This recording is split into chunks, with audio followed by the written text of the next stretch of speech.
శ్రీకృష్ణ చరిత్ర మొదటి భాగం అధ్యాయం 3 శీర్షిక దేవకీ వసుదేవులు రచన నిర్మలం అనే శ్రీ అజ్జరపు వెంకటరావు సంపాదకత్వం శ్రీమతి పప్పు శాంతాదేవి సమర్పణ సౌభాగ్య నిర్మలం ఫౌండేషన్ న్యూఢిల్లీ స్వరం సమ్మెట ఉమాదేవి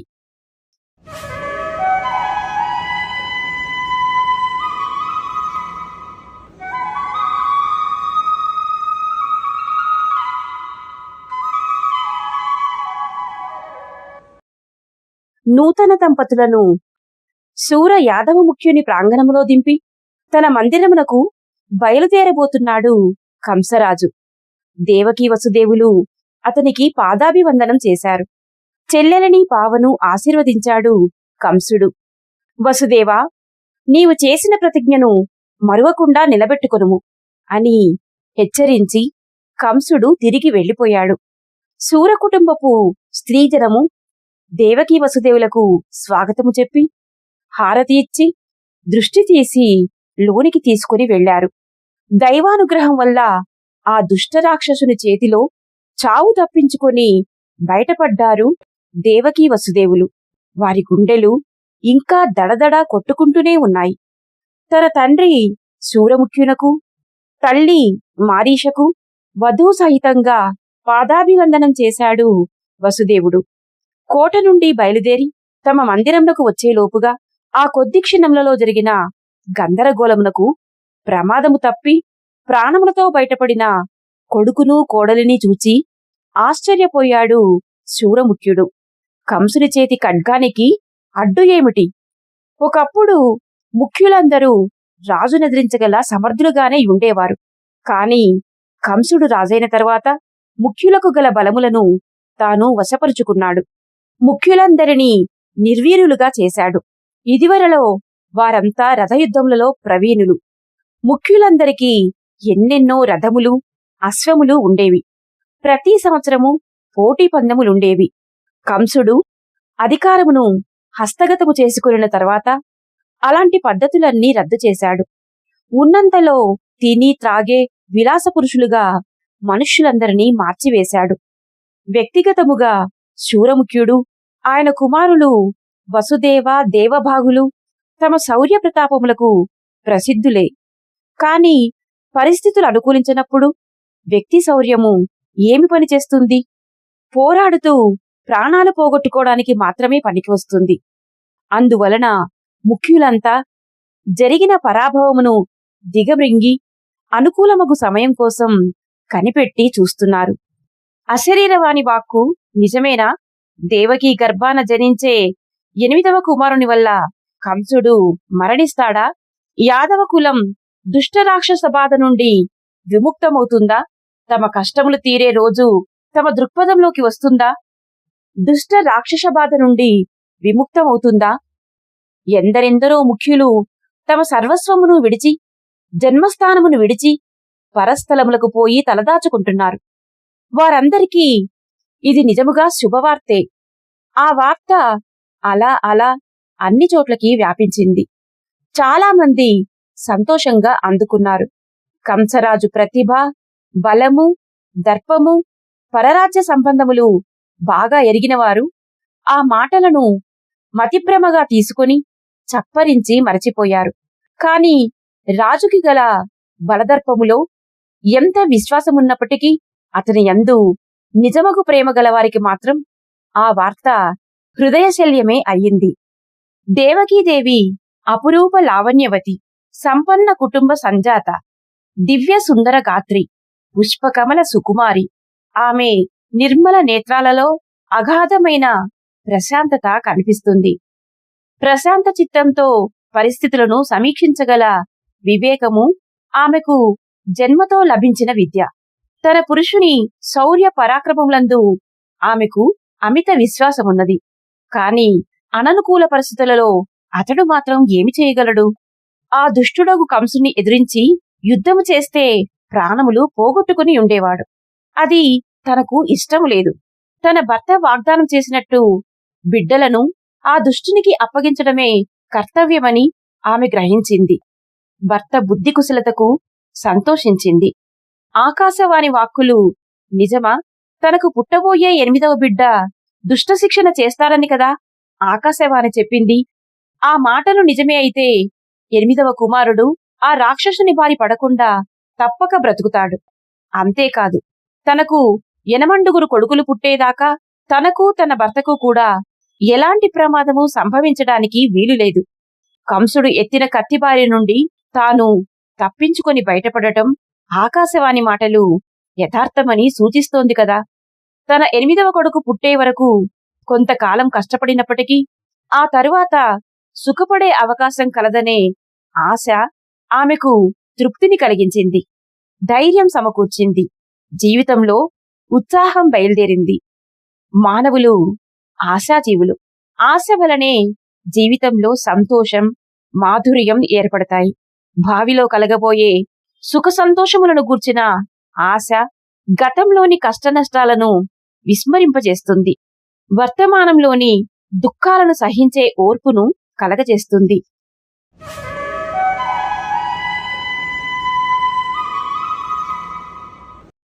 దేవకీ వసుదేవులు సుఖంగా జీవిస్తున్నారు. ఆమె జీవితం విషాద మేఘావృతమైనప్పటికీ అందులో నుండి అప్పుడప్పుడు బయలుదేరే మెరుపు వెలుగులలో కొంతలో కొంత శాంతి, సంతోషము పొందుతూ సంవత్సరము క్షణంలా గడిపింది. ఆమె గర్భం ధరించింది. ఆ వార్తకు ఆ కుటుంబం సంతోషించాలో విచారపడాలో వారికి తెలియలేదు. సుఖమును పొందడానికి తాము ఎక్కవలసిన 8 మెట్లల్లో మొదటి మెట్టు దొరికినది కదా అని సంతోషించాలా? నవమాసాలు మోసి ప్రసవ వేదన పడి తనే ప్రేమముక్త ఫలాన్ని కంసుని కటారి కందీయవలసినందుకు దుఃఖించాలా? నవమాసాలు గడిచాయి. ఆమె ప్రథమపుత్రుని కన్నది. వసుదేవుడు ఆ పసికందును తీసుకునిపోయి కంసుని ముందు పెట్టాడు. వసుదేవుడు తన మాట నిలబెట్టుకున్నందుకు కంసుడు తృప్తిపడ్డాడు. ఆ పసికందు వైపు పరీక్షగా చూశాడు. అశరీరవాణి వాక్కులు గుర్తుకు వచ్చాయి.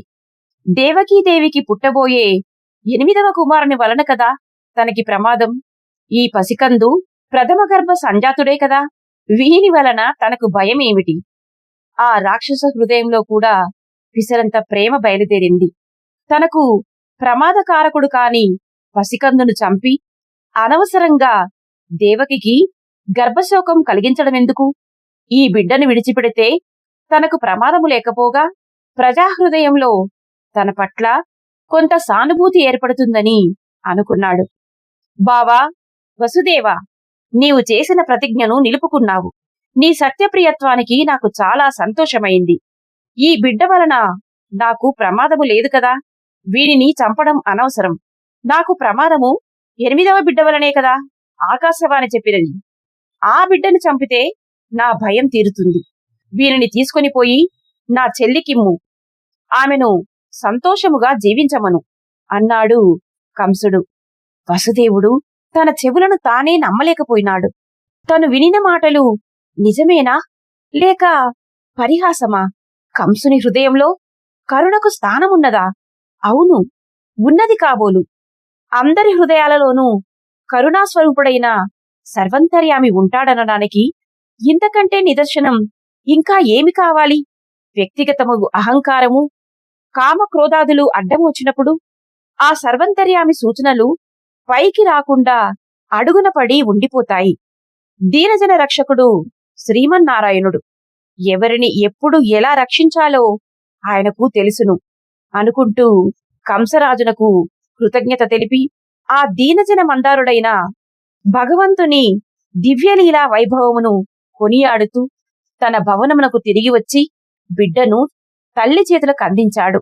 పులకిత గాత్రయై ఆనందాశ్రవులు కారుస్తూ ఆ కనులు విప్పని పసికందును తన హృదయానికి హత్తుకుని బిడ్డకు పాలు కుడిపింది మాతృమూర్తి దేవకీదేవి.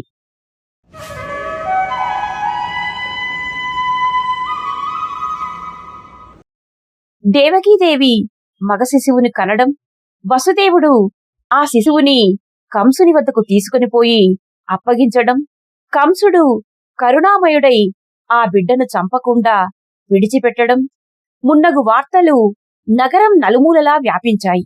ఆ మరునాడు వసుదేవుని అభినందించడానికి వచ్చాడు అక్రూరుడు. అక్రూరుడు వృష్ణిముఖ్యుడు. వసుదేవుని కన్నా పెద్దవాడు, భక్తిపరుడు. యాదవులందరి వలన గౌరవము, మర్యాద పొందుతాడు.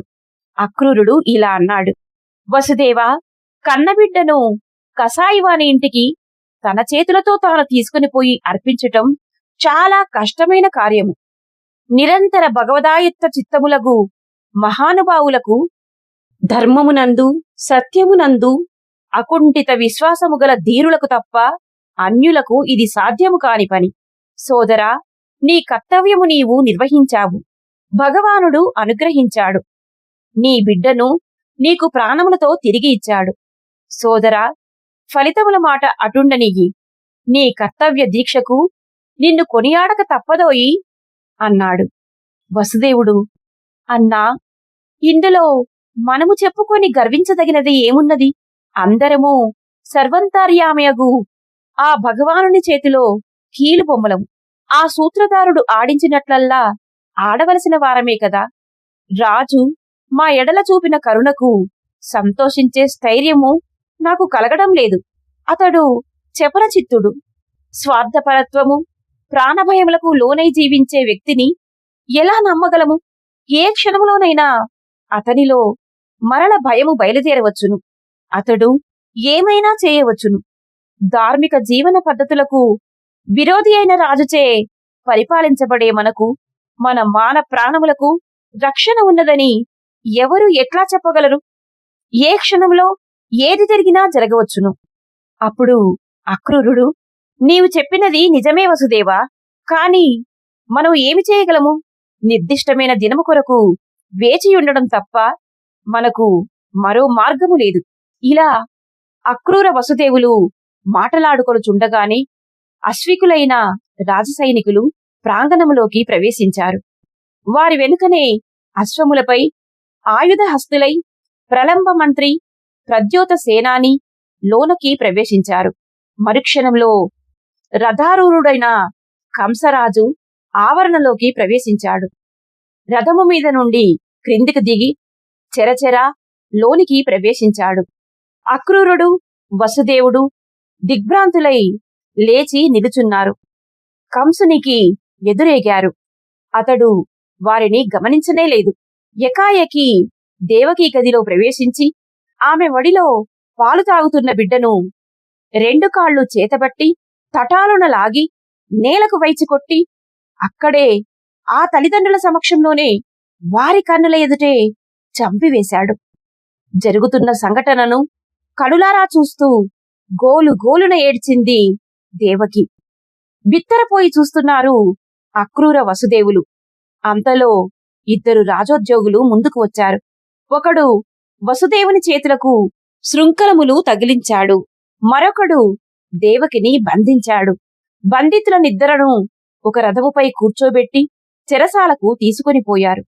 ఒక ప్రత్యేక గృహాన్ని వారి చెరసాలగా ఏర్పాటు చేసి ఆ ఇంటి చుట్టూ బలమైన కాపలా ఉంచారు.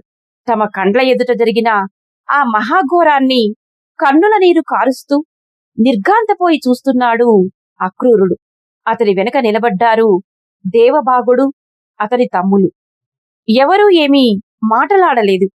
ఏమిటి ఘోరం, ఎందుకిలా జరుగుతున్నదని అడిగే ధైర్య సాహసాలు ఎవరికీ లేకపోయాయి. అందరూ మహావీరులే. కాని కంసుని క్రౌర్యాన్ని ధిక్కరించగల మగతనం ఏ ఒక్కరిలోనూ లేకపోయింది.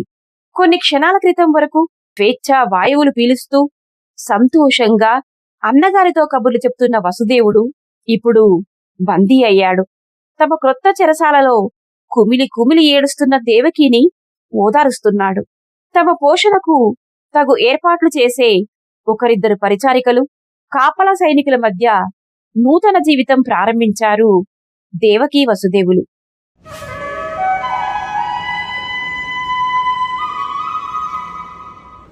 ఈ అకస్మాత్తు సంఘటనకి, విషాద పరిణామాలకి కారణం ఏమిటో, ఈ చెరసాలలో తామెన్నాళ్లు జీవితం గడపాలో వారికి తెలియదు.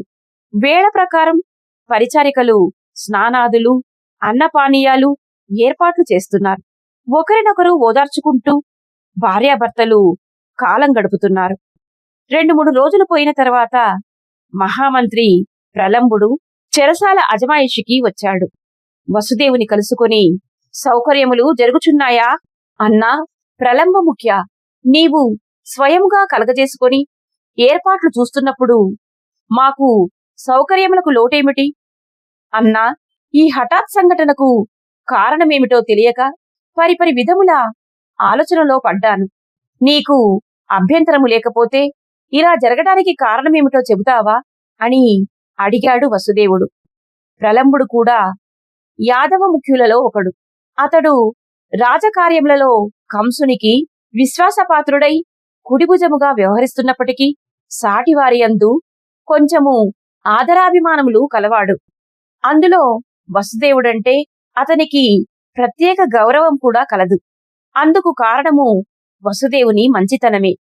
అతనికి రాజుతో కలిగిన అకారణ వైరాన్ని, అతని దురదృష్టమును తలుచుకొని ప్రలంబుడు జాలిపడ్డాడు.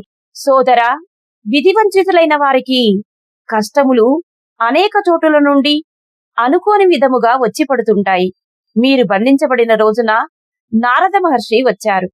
మన రాజు నారద మహర్షికి అర్ఘ్యపాద్యాదులిచ్చి గౌరవించి మీ వివాహపు గాథ, అశరీరవాణి వాక్కు, దేవకి మగబిడ్డను కనుట, నీ సత్యసంధత, ఆయన కరుణ, ఈ విషయములన్నీ చెప్పారు.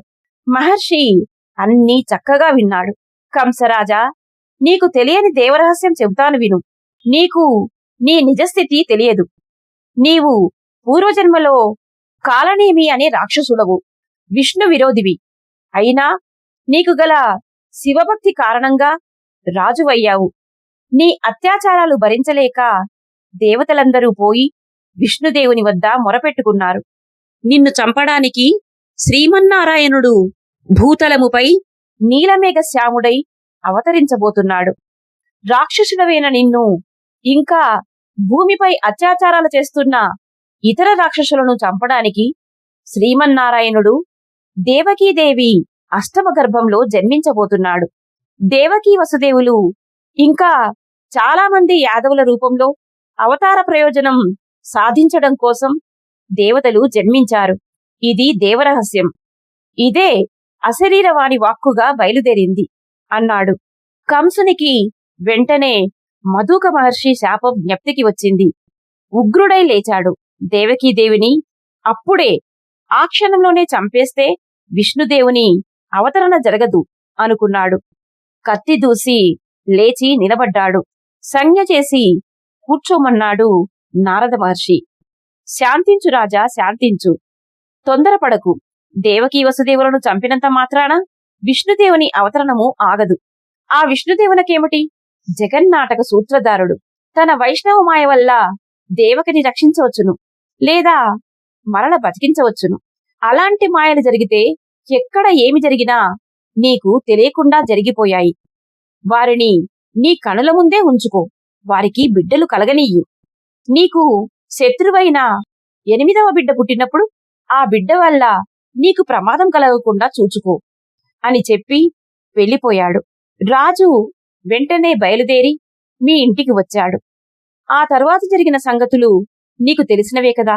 నారద మహర్షి రహస్యభంగం చేయటం వల్ల అతనికి మరచిపోయిన మధుక శాపం జ్ఞప్తికి వచ్చింది. భయార్తుడైన రాజు చేయరాని పని ఏమున్నది సోదరా? మన రాజు పద్ధతులు నీకు తెలియనివేవీ కావు. ముఖ్యులందరూ అసమర్థులు, అప్రతిభులు అయ్యారు.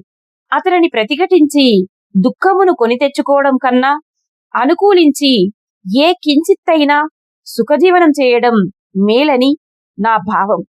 నేను నీకు చేయగల ఉపకారం నీ నిత్య జీవితంలో ఇబ్బందులు లేకుండా చూడటమే అని చెప్పి వెళ్ళిపోయాడు.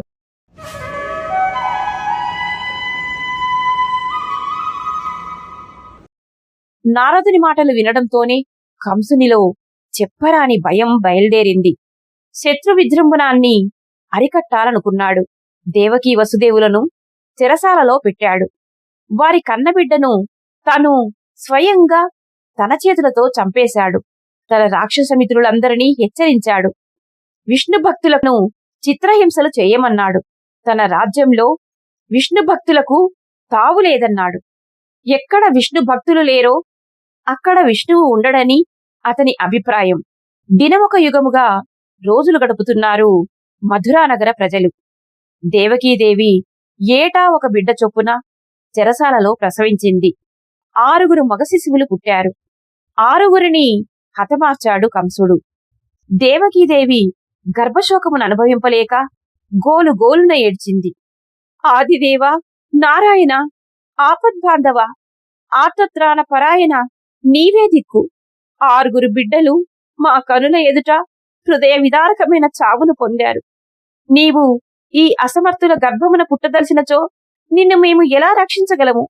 నీ రక్షణ ఏర్పాట్లు నీవే చేసుకోవాలి అంటూ నిత్యము శ్రీమన్నారాయణుని ప్రార్థించేది. దేవకీదేవి సప్తమ గర్భం ధరించే సమయం ఆసన్నమైంది. ఆదిశేషుడు ఆమె గర్భాన ప్రవేశించి బలరామునిగా అవతరించాలి. విష్ణుదేవుడు యోగమాయ అయిన భద్రకాళిని పిలిచాడు. ఓ కళ్యాణమయి, నీవు సర్వకామ ప్రదాయినివి. నిన్ను మానవులు దుర్గా, భద్రకాళి, విజయ, వైష్ణవి, కుముద, చండిక, కృష్ణమాధవి, కన్యక, మాయ, నారాయణి, ఈశాన, శారద, అంబిక అనే పేర్లతో పిలుస్తుంటారు. నేను భూమిపై దేవకీదేవి అష్టమ గర్భాన జన్మించబోచున్నాను. ఇప్పుడు సప్తమ గర్భాన ఆదిశేషుడు ప్రవేశిస్తున్నాడు. ఆ గర్భమును 7వ మాసంలో స్రావము చేసి ఆ శిశువుని వసుదేవుని భార్యలలో ఒకతేయగు రోహిణి వద్ద నుంచుము. అతడు రోహిణీ సుతుడుగా బలరాముడనే పేరుతో పెరిగి పెద్దవాడవుతాడు. దేవకి సప్తమ గర్భము స్రావమైనదని కంసుడు తెలుసుకోవాలి. నేను ఆమె 8వ గర్భంలో ప్రవేశిస్తాను. నీవు రేపల్లెలో నందుని భార్యయగు యశోద గర్భములో స్త్రీ శిశువుగా పుట్టుము అని ఆనతినిచ్చాడు. దేవకిదేవి 7వ గర్భం ధరించింది. నెలలు గడిచిన కొలది ఆమెకు జబ్బు చేసింది. గర్భధారణ కష్టమయ్యింది. సంకర్షణ క్రియ వలన ఆమెకు గర్భస్రావం జరిగింది. ప్రలంబుని దయవల్లనో లేక మాయా ప్రభావం వల్లనో చెరసాల కట్టుబాట్లు క్రమక్రమంగా సడలించబడ్డాయి.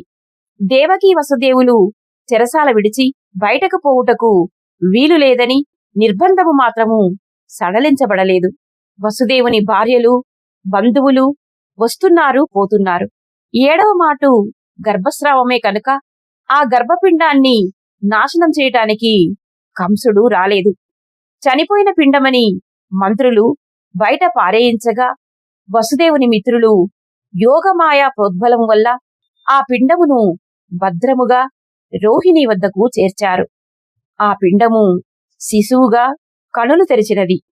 సంకర్షణ క్రియ వలన పుట్టిన ఆ బాలుని సంకర్షణుడు అని కూడా అంటారు.